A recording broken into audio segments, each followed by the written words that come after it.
Janet Rivera. Again, I welcome you to Philippine Real Estate Guide.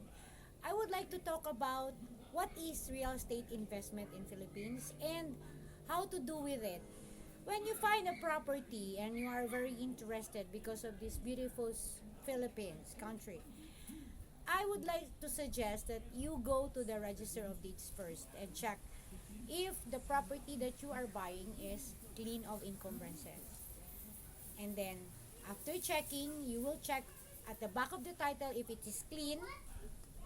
I suggest that you find look for the services of a local surveyor, a geodetic engineer, a reputed one, because some of the engineers are not so reputed in the Philippines that they forgot clients after paying, they don't give the results.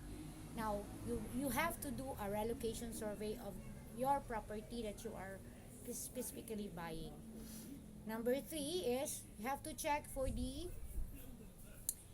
balance or the statement of account at the local city tax or municipal tax office. You have to check, and particularly if the property has improvement, you have to check for the tax declaration if the tax for the improvement has been paid also. So there are two types of tax declaration. We have the improvement tax declaration and the land. So you have to check. So you have to get a certificate of total land holdings with that particular lot number that you are checking. And number 4, you have to verify to the actual location if there is no tenant and there is nobody there living in that property, it's clean. Or if it is agricultural, you have to check if somebody is planting cash crop on the area, and you have to ask the neighbors on the actual site.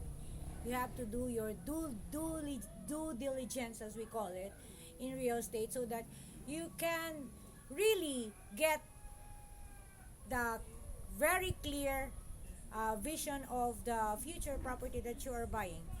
And number 5 is you have to get the services of a lawyer or a real estate broker like me to check all the documentations that you got.